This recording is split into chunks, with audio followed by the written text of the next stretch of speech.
বাংলাদেশে 2024 সালের তুলনায় 2025 সালে মব ভায়োলেন্সের পরিমাণ বেড়েছে দ্বিগুণেরও বেশি। 2025 সাল জুড়ে মব সন্ত্রাসের মাধ্যমে দেশজুড়ে ভিন্ন মত ও রাজনৈতিক ভিন্ন আদর্শের কারণে হামলা ক্রমাগত বাড়লেও তা থামাতে পারেনি অন্তর্বর্তী সরকার।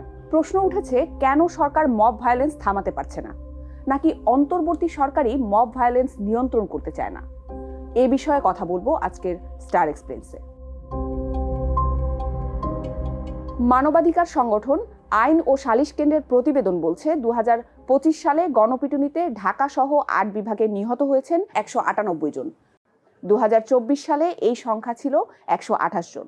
মানবাধিকার সংস্কৃতি ফাউন্ডেশনের প্রতিবেদনে উল্লেখ করা হয়েছে 2025 সালে mob violence dominant and deadly trend হিসেবে আবির্ভূত হয়েছিল। গত এক বছরের মানবাধিকার নিয়ে প্রকাশিত প্রতিবেদনে সংগঠনটি বলছে 2024 সালের তুলনায় 2025 সালে মব জাস্টিস এবং ম্যাস বিটিং বা গণপিটুনির ঘটনা 3 গুণ বেড়েছে।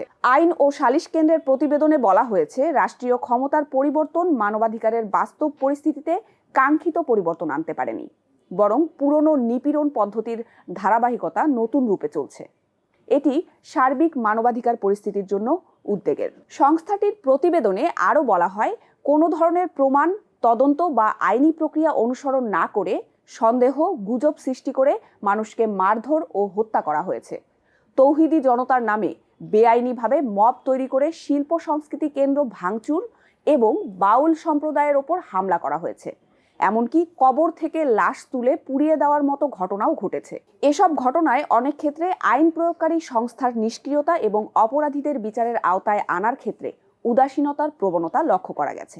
আইন ও সালিশ কেন্দ্রের মতে 2025 সালে কথিত বন্দুকযুদ্ধ বা ক্রসফায়ারের নামে বিচার বহির্ভূত হত্যার ঘটনাও অব্যাহত ছিল। কমপক্ষে 38 জন বিচার বহির্ভূত হত্যার শিকার হয়েছেন 2025 সালে। আইন ও সালিশ কেন্দ্র বলছে 2024 সালের 5 আগস্টের পর থেকে বাংলাদেশে রাজনৈতিক সহিংসতা একটি চরম ও ধারাবাহিক রূপ ধারণ করেছে, যা 2025 সালে আরও বড় আকার ধারণ করেছে। প্রতিষ্ঠানটির তথ্য অনুযায়ী 2025 সালের জানুয়ারি থেকে ডিসেম্বর পর্যন্ত সময়ে দেশে অন্তত 401টি রাজনৈতিক সহিংসতার ঘটনা ঘটেছে। এসব ঘটনায় প্রায় 4744 জন আহত এবং 102 জন নিহত হয়েছেন।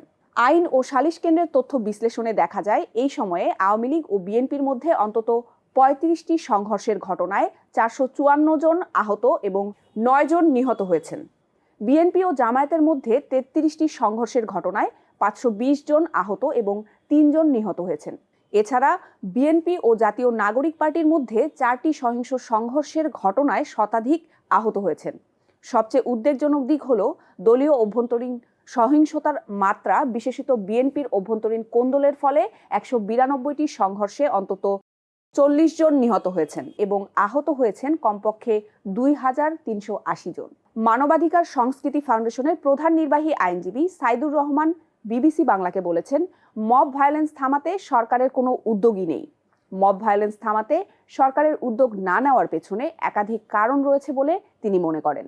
তার দাবি, অন্তর্বর্তী সরকারের উপদেষ্টা পরিষদের ব্যক্তিগত উদ্যোগ তো নেই, আবার সামষ্টিক উদ্যোগও নেই। তিনি অভিযোগ করেছেন, বর্তমান অন্তর্বর্তী সরকারের উপদেষ্টা মণ্ডলীর মধ্যে কেউ না কেউ মব উস্কানিদাতাদের প্রশ্রয় দিতে পারেন। পুলিশ সদর দফতরের মিডিয়া অ্যান্ড পাবলিক রিলেশনস বিভাগের AIG AHM Shahadat Hossain BBC বাংলাকে বলেছেন, মব সন্ত্রাসের প্রতিটি ঘটনাকে পুলিশ গুরুত্ব সহকারে বিবেচনা করছে। পুলিশের উপস্থিতিতে মব সহিংসতা ঘটলেও তৎপরতা নেই কেন? এমন প্রশ্নে তিনি জবাব দেন, তা তদন্ত করে দায়ীদের বিরুদ্ধে আইনগত ব্যবস্থা নেওয়া হচ্ছে। মব সহিংসতা রোধে পুলিশের প্রয়োজনীয় আইনগত ও অপারেশনাল সক্ষমতা রয়েছে বলে দাবি করেন এই পুলিশ কর্মকর্তা। আইন ও সালিশ কেন্দ্রের সিনিয়র সমন্বয়কারী আবু আহমেদ ফয়জুল কবির প্রথম আলোকে বলেন, বছরের বিভিন্ন সময়ে মব সন্ত্রাস, বিচার বহির্ভূত হত্যাকাণ্ড এবং অগ্নিসংযোগের ঘটনা সমাজে ভয় ও অনিশ্চয়তা তৈরি করেছে। আইন শৃঙ্খলা রক্ষার নামে বল প্রয়োগ ও জবাবদিহির ঘাটতি আইনের শাসনের ওপর আস্থা আরও দুর্বল করেছে।